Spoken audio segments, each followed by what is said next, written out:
So hey there, thanks very much for checking out my YouTube videos. I do greatly appreciate it. So we are going to do a little thing on a couple cars that I would probably recommend for Turo. So the idea here is we're looking for vehicles that would normally qualify as a cash car, or cars that are in the value point where you could pay cash for them. There's the idea, not carry a debt, and try and reduce your rate of depreciation on your car as well. It's basically a setup or an idea that's presented down in the States. So if you're doing a little bit of a Google search on it, you'll come across it as a fairly common thing for Turo to get yourself rolling, to get started. So this is kind of the lowest barrier of entry to get you into the pairing up or kind of working into the car sharing platform, Turo. Now, is this concept something that's exclusive to Turo? No, if you're out there looking for a car, this information could apply to you. So if you're out there and you're looking for your first car, you're looking for a runabout, or you're looking to, well, buy something you can afford because maybe you're like every other Canadian out there, it is Canadian content, squeezed a little bit. So maybe you're feeling a little tense because of the pricing is a little bit tough out there to swallow. So you're looking for a cheap, reliable car that isn't going to break the bank when it comes to service and maintenance. Essentially, do that with Turo as well.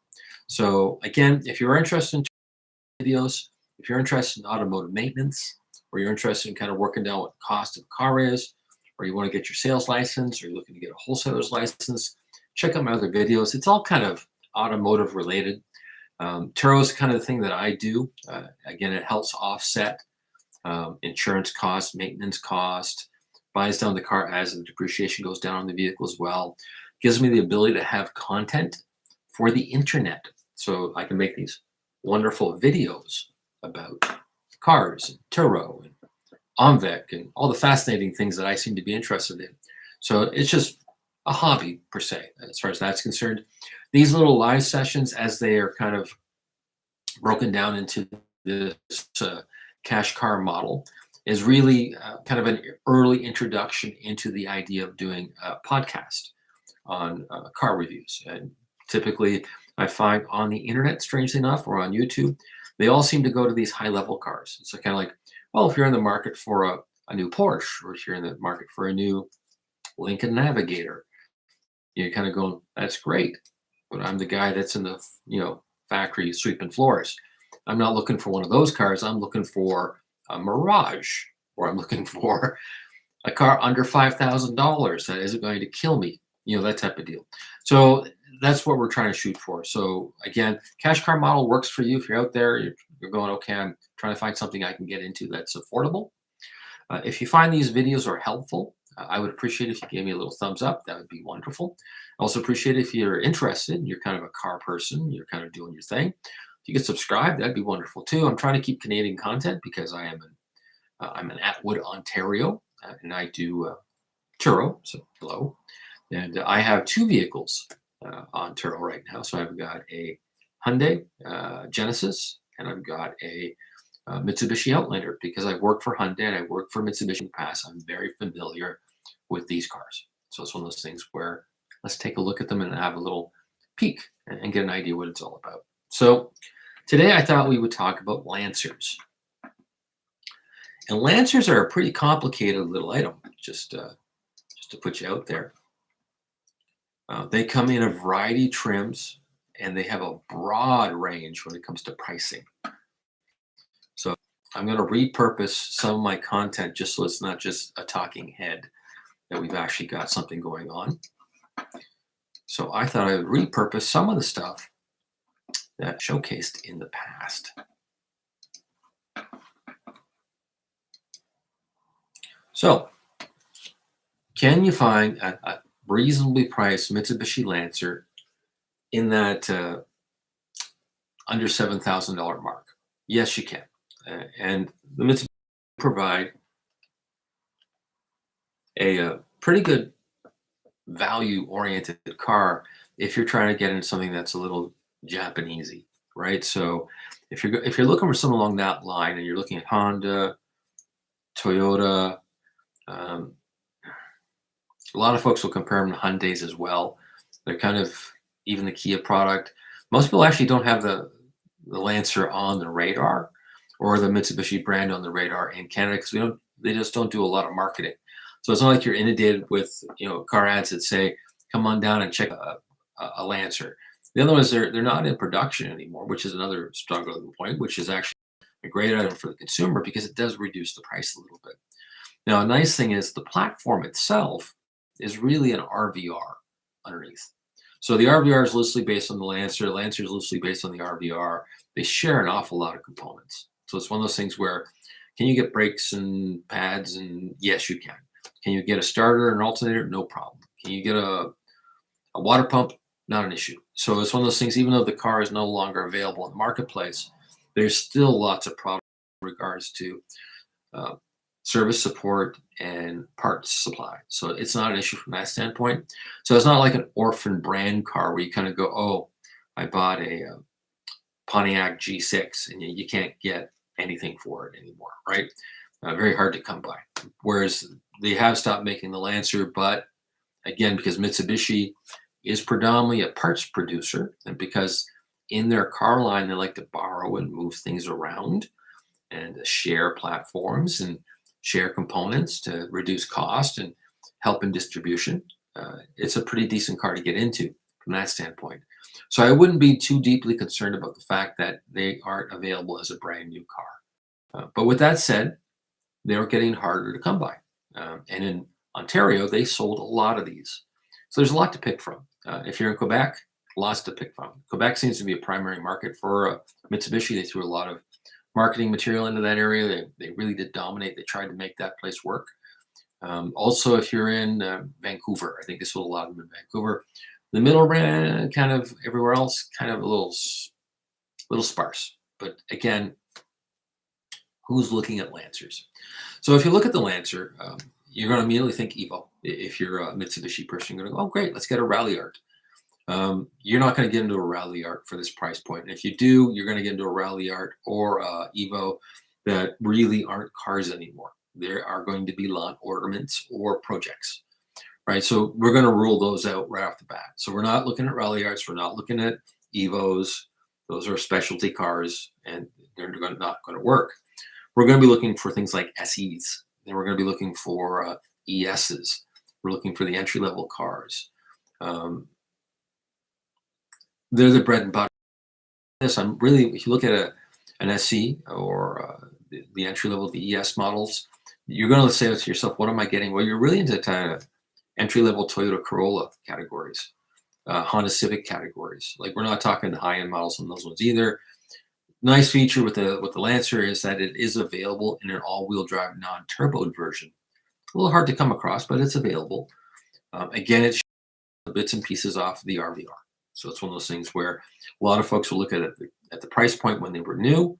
You would go, well, unless you really wanted a Lancer, most people would go buy the RVR because the price points were very close. So they didn't sell a lot of the all-wheel drive Lancers, just so you're aware of it. So if you come across one, it's not an exotic car, but it's not the most common car sold through Mitsubishi. The bread and butter on the Lancer lineup was really the SE. They did a couple special editions as well and a couple little variations on it. That was kind of like those power locks, moderate mid-range radio. They sold things in modules as well, so you didn't see a lot of Bluetooth because the Bluetooth on this was, I think it was almost like $400 when you bought them new, and you plug it into the back of the receiver. So it's one of those things where you didn't see a lot of those little upgrades, but the bread and butter car was pretty common, right? Sticks, yeah, the manuals were available, but strangely enough, in the Canadian market, not huge sellers. So most dealers stocked in the automatic, and the automatic, when we're looking at it from like that Turo Suite car from that 2014 and kind of that 2018 range, we're looking at CVTs. Like that's really what it's going to boil down to. I did a little cheat sheet, so let's look up the cheat sheet. Let's have a little run through. Now, when I worked at Mitsubishi, I worked the service desk. I also worked the sales floor. I worked the finance. I basically carried every hat at that particular dealership at one point or another. So I'm very familiar with the cars, and the Lancers are actually one of my favorites. So it's a common car for me as far as quirks and issues and things that I'm aware of. But I've done a little cheat sheet here so that we can kind of go through as kind of a process, and so I don't miss anything. So timing chains. So a nice thing on Mitsubishi is that in this generation of car, they moved into timing chains. So it means you don't see a lot of issues when it comes to timing chains. Now that's how would I put this? There is some issues with neglect. So if someone did not change the oil on a regular basis, you could get a tensioner noise, and the tensioners would create a rattle. It's something that's very audible. It's one of those things that typically is from neglect, and it's usually from someone driving the car fairly hard. It's usually a sign that the car has been abused a little bit. So, engine itself is pretty much bulletproof, but if you are the type of person that ignores basic maintenance on this particular engine, it's not going to have the longevity that you'd find with other Japanese engines. But at the same time, I had a Toyota and I didn't do the oil changes. I'm going to have some problems as well. So again, not typically an issue. Timing chains are usually good. You don't get the little slap or noise with them. But if you didn't do the oil changes properly or you didn't use the correct oil, you had issues. Nice thing is it wasn't a specialty oil. It wasn't proprietary. The filters are cheap. So most people, if you were doing it on your own, it's easy to do. If you're doing it at a quick lube, it didn't cost a fortune. So really, it would be everything else in the car would be neglected as well. So it's one of those things where you should be able to tell relatively quickly whether or not the car was abused. Lancers, strangely enough, they're a weird car in the fact that they're either going to be very well maintained or opposite. So usually the buyer for the Lancer traditionally was either an enthusiast that really wanted to get an Evo or a rally art. They couldn't afford one. You can tell who they are because they put a giant wing on the back of the car. So if you see a giant wing on the back of the car, you can probably tell yourself, okay, this is either the guy that was pristine with his car and maintained it as if it was a rally art or an Evo and took loving care of it, or no middle ground, beat the living daylights out of it. So it's one of those things where you have to kind of check that. Car proof, Carfax reports, um, background checks, the MTO report. You need all those on this car before you buy it because they are prone to be accident cars. So it's one of those things where we're looking at a Mustang, it'd be the exact same way. Not that I'm saying the Lancer is a Mustang. I'm just saying that it is prone to be younger drivers that got into these cars initially, like a Honda Civic. You need to check for things. Getting into a repair bill over $3,000 on body work is pretty easy in today's marketplace. If it's an OEM bumper cover, headlight, and maybe a fender, well, you're at $3,000 pretty quick without even paint. So just be aware of that. It's one of those things that you're going to find that there'll be a couple little marks on the car in history, especially if you're getting to 10 years old, or you found something that's been cared for.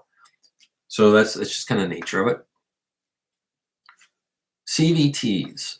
Okay, so this is another one. Now, the earlier cars, if you got the 2.4, I think came with a 2010, if I remember correctly. So the very early ones, the 08s, I think they had a geared transmission on some of the cars, but the bulk of them came with CVTs. And now they are prone, at least when I was at the desk, to quirky little things. So if you beat on the living daylights out of these things, you would pay for it. They could fail, but not usually the case. Normally what would be is, for whatever reason, a Lancer guy would forget to do the CVT service. So you're not draining the fluid and you're not doing the filter. That's going to cause you a problem. And you're going to get not necessarily a lack of function, but as the car ages, it'll start to whine. It'll make noise in the transmission. It'll start to not necessarily miss a shift, but it'll start to get sloppy. And if you do a fluid change, sometimes it resolves the issue. So if you've got a car with like 170,000 kilometers on it and it's starting to get these little, try and do the service work on it, but be prepared that potentially a CVT might need to be replaced. Not a lot of replacements were done at the dealership level. During the warranty time, that 160,000 kilometers or 10 years, I didn't see a lot of them. But again, most of the clients that we had if following the regular maintenance program, would have done a basic service on the CVT. So it's one of those things where if you maintain them, they typically don't have a problem. And the 10-year warranty that was on them was there for a reason. They did hold up really well. Now, there were also some little notes to take care of when it came to recalls. There's some reprogramming for the CVT that can help out with shift points and things like that line. So again, there can be some drivability issues attached to that particular transmission, but they don't usually fail. Now, with that said, again, lack of servicing can cause some issues. So it's things to look at. Typically, though, I would say on the risk level, it's a little lower, but all-wheel drive became available on this car as well as in 2012 as a non-turbo. So you can go from the Rally Art, which would have the turbo, you go the Evo, the performance cars, and you had this little guy that came in that was basically a 2.4-liter turbo all-wheel drive unit. I mean, non-turbo all-wheel drive unit. They didn't sell a lot of them, so they're not a ton of them out there. They did do a special kind of anniversary edition package, which gave it kind of reduced in price. When they did that, I think in 2014, they sold a few. But it's one of those things where not a common car to come across, because normally if you went to the all-wheel drive, you look at it from the standpoint, it was almost a little bit cheaper to buy the RVR. The RVR is really very similar in platform to the Lancer. So it's one of those things where you'd go, well, I get a little SUV, a few other little features with it, a couple little toys. A guy would look at that, unless he was really sold on the Lancer, would end up moving into the RVR. So again, the all-wheel drive in the non-turbo is there, but it's not that common. The all-wheel drive in the non-turbo version, if it's driven hard, can pose a problem. But it's not a typical issue. And again, it's linked to the CVT not being serviced. And if you did the regular service intervals and you have the maintenance records with the car, probably fine. So it's one of those things, a good inspection will take care of that. If you are buying a vehicle, be aware that it does have a CVT. So it does require some additional stuff. Okay, so let's see. Again, we talked a little bit about the RVR, and it's kind of a family thing. The front cross member of the frame that actually holds the suspension and cradles the engine, they are known to rust. And when they rust, they can go a little odd. So it's one of those things where sometimes the welds on the actual frame itself can become an issue. It can also be an issue where the actual frame itself, because there's a cradle to it and there's a little catch where you can end up getting road brine and fluids into the actual frame itself, and it can cause it to rust from the inside out. So it's one of those things where on this particular model, it is really important to go out to your local shop, find a good mechanic, explain that you're going to be in the process of buying the car, and you're not just looking at it as a safety item for inspection in Ontario, not coming back and revisiting this in a year and a half. And if you explain that to a seasoned tech, what they will typically do is they will take out their little hammer or a little screwdriver, and you're going to see if they can hear a little odd ping or a sense that something's going a little soft. With that, what you'll have is a sense that you can get a beat on how long is this going to last. Now, there were some campaigns and some recalls in regards to the frame. It is not cut and dry as to whether or not it is covered under Mitsubishi. It depends on the model, the manufacturing date, whether or not you went in and had, they had an inspection process and they had a recall item, well, not a recall, but they had the ability to go in and spray it with anti-corrosion material, and it would be on the interior of the actual frame. If they did that, you typically didn't have any problems. But again, it's one of those things where you'd really want to check it over, and you'd want to run the VIN through Mitsubishi, either online or drop it in and visit one of the dealers. A campaign on it. So again, 2 recalls out there. It's not cut and dry as to whether it's always covered. It's one of those things you need to check with the dealer on. It's one of those things that is a known issue on these cars. Is it right across the board as a problematic issue? Like, is it on every single vehicle? No, but when it's a problem, it's a problem. Airbags, like every other Japanese manufacturer out there and a few other Korean, they have airbag issues. So again, you've got to make sure the campaigns have been completed. Sometimes the parts were unattainable or they got lost and no one ever got around to it. It's very common to find an 11-year-old car or an 8-year-old car that still needs that airbag recall. Um, Quirky little things. So Mitsubishi has had ongoing problems with some of the tech. So typically, if you got a Lancer with a backup camera, the nature of the way it's designed in the back of the trunk, um, the lens itself catches a little crack. When it does that, you end up getting a short or you get rust or faulty connections. Faulty connections, you end up getting a false signal back to your head unit. It can cause some problems. Some of the other tech that's attached to the car, because of the aging process, um, they don't update well. So it's one of those things where you will hop into a Lancer that might be from 2014, and don't be surprised if you look to the right, you go, oh, someone's replaced the head unit. Very common, because to get yourself into a nice little nav system or an upgraded audio package is cheaper than to try and do the updates from Mitsubishi and the Rockford Fosgate audio system. Based on today's standards, on that era of car, it's so easy just to go ahead and just upgrade. So a lot of guys will go, it's an excuse to go buy a Navi package, throw it in, and you're good to go. So it's really common to find aftermarket radios in these cars. It's a norm. And the nice thing is the way in which the DIN is designed, it's very easy and very affordable to actually upgrade. And it's usually a happy moment anyway. You get into a better product.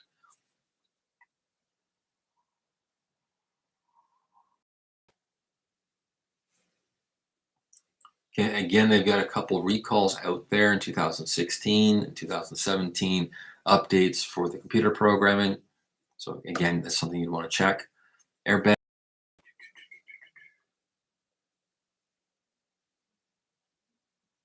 In 2010 through 2012, Sportbacks, again, they stopped making them after 2013. You see them kicking around Canada a little bit. Sportback was basically the wagon version. When the RVR kind of took over, they kind of got rid of the Sportback because they kind of said, hey, why do we have a Sportback when you can just buy the RVR, which is essentially is the replacement for the Sportback. So again, it was their way of kind of, Sportback's a nice little car.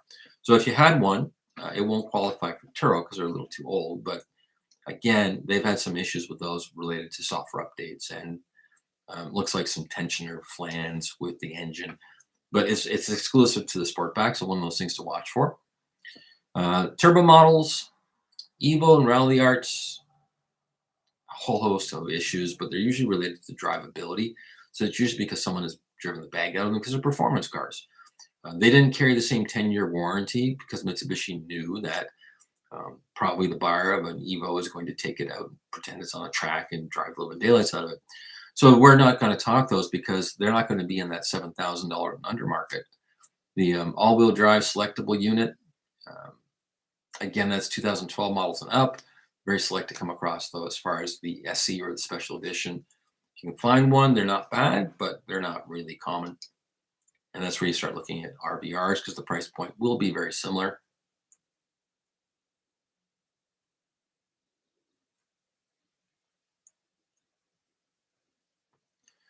Okay, and just common maintenance stuff. So this is, again, we've done some little notes. Brakes and steering quirks. So the Mitsubishi is actually known for, the Lancer is known for this. So you'll end up getting a weird little pull, usually to the right. It is from uneven pad wear or warped rotors. It's a pretty common item to get into a car, and you'll think it's an alignment issue. It's a rotor issue, and usually it's because the car sat for a little while. And when the car sits for a little while, especially on the rear, it'll clamp down for the parking brake. When it does that, it tends to warp the rotor over time. When it does that, as the wheel spins or as it turns around, it touches and it'll give it a little more friction, which means it pulls a little bit. Typically in Ontario, we salt on the road. The car typically is parked on the side of the road. Typically it's the driver's side that gets more rust. And you end up seeing that it's usually on the driver's side caliper in the back gets a little seized and it becomes a problem as well. So be prepared to do rotors and pads. And when you do rotors and pads, we talked about this on the Mirage. There's a lot of aftermarket support for this car. So you would end up getting into a coated rotor, or you end up getting into a better quality pad. When you do that, you're going to eliminate that issue. The other one is where you're going to do calipers. Usually you'll end up getting into an aftermarket caliper as well. You'll want the ones that are sprayed, the ones that are painted up, basically. You can do that on your driveway if you want to yourself, but you want to make sure that the rust and corrosion stays off them because it causes issues. So, and again, the OEM ones tend to be with a baked finish. The baked finish comes off. So, and you get that little brown patina. So you want something that's got that little anodized silver look to it. And you'll find that a lot of jobber parts, it seems to take care of it. Most people are going to put them on anyways because they're cheaper than the OEM ones. And you'll find that a lot with the Mitsubishi product. Rocker covers and crank seals, they tend to leak a little bit. They're not usually horrible, but they're going to be enough where you might want to look at them. If anything, to help reduce the cost of the car when you're buying it, so you can factor in rocker covers. If you're going to do rocker covers, you're going to do spark plugs at the same time, you might as well. And you're going to do a few other little maintenance items. So it's kind of part of the maintenance on these ones. When you get to do spark plugs, you're probably going to be doing rocker covers. It's just kind of normal. They're not hard to do. They're pretty accessible. They don't cost a ton of money. And when you do, you're going to go in with another gasket and seal kit that typically is aftermarket that's going to address the fact that they leak a little. So that's something to watch for. Window switches and the way they're designed in the plastic on the door on the driver's side, especially, you look at it, they slope down and then the switch sits up on top. If the window's cracked a little bit, the way they slope in, it kind of directs water into the switch. So it's one of those things that if you own one, you're going to go, oh, I know what you're talking about. You're constantly cleaning that little area up because it literally is a catch, and that becomes a problem.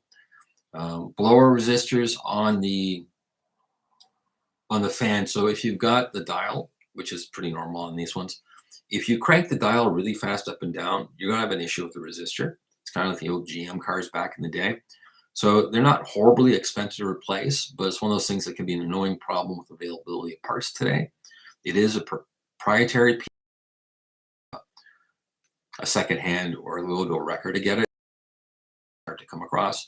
But be aware that if you're the guy that gets in the car and cranks all the time, you're probably going to blow a resistor at some point. Key fobs, for whatever reason, 2014, the plastic that's on them, they always break. So it's one of those things where buying a cover off of Amazon or Temu is always a good idea. The ones that kind of form-fitting in place, because you're going to reduce the chance of that key fob actually breaking. Annoying. The actual case is fairly inexpensive, but again, it becomes a problem because they're not in production anymore. So that means you've got to hunt them down. There's no real when it comes to engines. So it's one of those things where if you're looking at the competitors, Hyundai, Hyundai's got a good warranty on their actual fact because they tend to have bearings and things along that line. When you're looking at Mitsubishi stuff, they don't really have a lot of huge underlying are forever. And same thing when on their new stuff, they never really put anything up in the consumer market that's kind of, oh, it's the brand new little try on it. Pretty decent. Rust, like any other Japanese car, is the thing to watch for. Around the subframe, of course, we mentioned that, but the other one is the dog leg. Rear wheel wells tend to have a problem on these ones. The back of the trunk, right where they've got a seam seal, where you have kind of the fold in the bodywork, it's on both sides. You have to watch that too, because the seam sealer itself, the metalwork, because just the nature of it, will, if it's an older car and it's got kilometers on it, that's where the buildup of salt and debris ends up, and it tends to wick up through that. When it does, it tends to peel that apart. So it's one of those things you need to watch the trunk. But other than that, they're pretty good little cars. Where if I were in the market, and I am, and I found a nice little, not little, like really when you're looking at them, they are kind of the size, a little bit bigger than a Toyota Corolla. They're a little smaller than a Camry. They're definitely smaller than an Accord. They're bigger. Things where kind of in that middle ground area.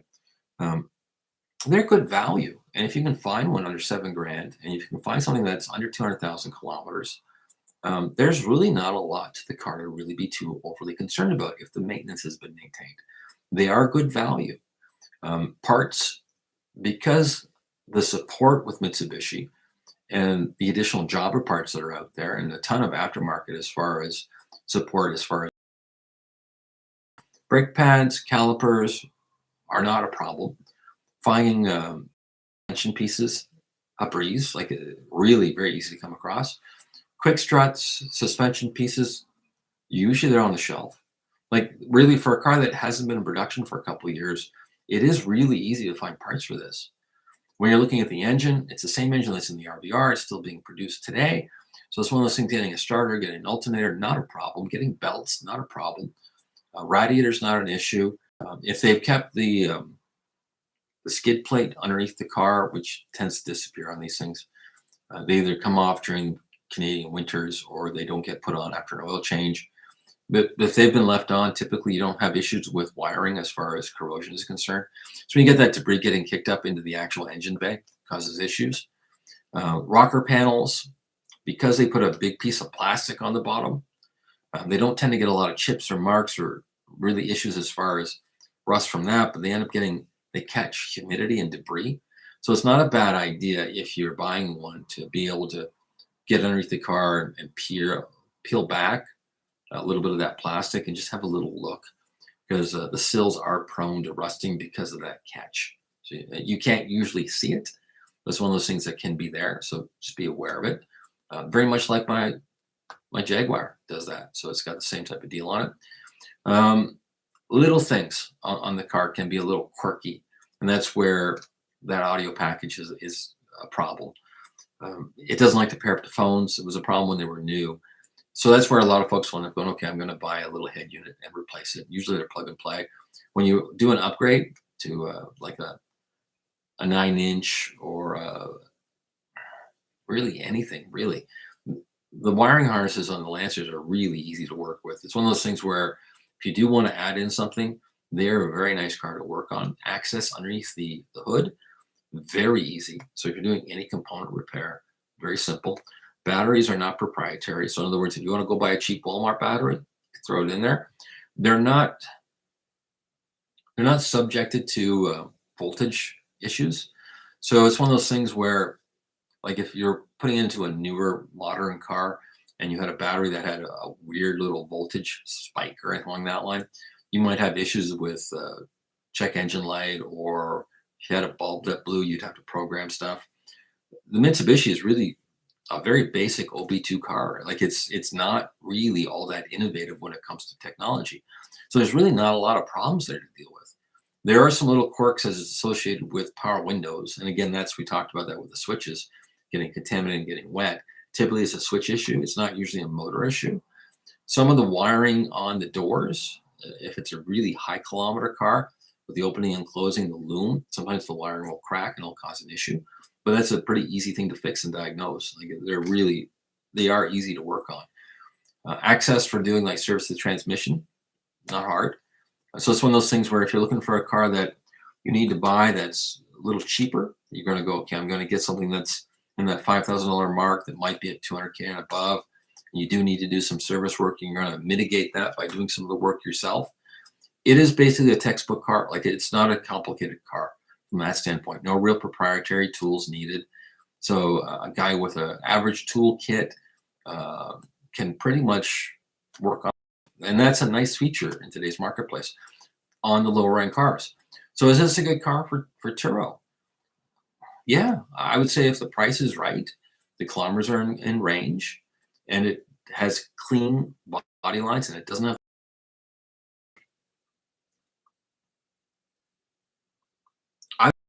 it's well worth looking into. Um, Again, it's a nicely well built car. Is it going to turn a lot of heads? It's just kind of a sedan.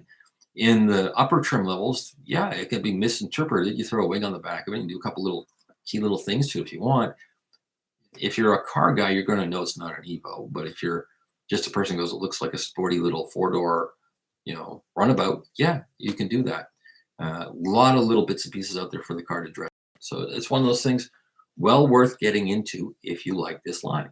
So Again, hope you like the videos. I try to cover what I can remember with the cars.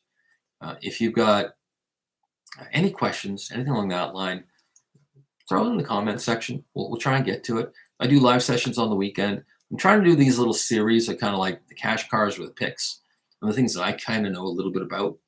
Um, and again, it's from the standpoint of I'm not looking at Ferraris. I'm not looking at 911s. We're looking at bread and butter cars and what the approach is as far as affordability is concerned and the costs afterwards and what type of maintenance and repairs you'd be looking at, that type of stuff. I'm kind of gearing it towards Turo because that's kind of where I'm at right now. But again, I'll probably get into other car reviews down the road, and I'm trying to do these in a podcast format. So it's one of those things where I'm trying to work on the audio end of it. So this is really like rough draft moments with these live sessions. So I hope you enjoy it. Again, if you could subscribe, hit that little button. That'd be great for your car stuff. That's wonderful. If you just want to do a little thumbs up, that helps out, gives me motivation. I'm at 400, I think, subscribers right now, which is pretty amazing considering Turo. It's such a small little topic. Southern Ontario is pretty small to begin with as well. So you kind of think globally. I'm pretty proud of the 400 mark. Once I hit that 500 mark, we might be looking at a lapel mic, maybe a few other little things, and we go from there. Again, thank you for checking out the live stream, and we will talk to you later.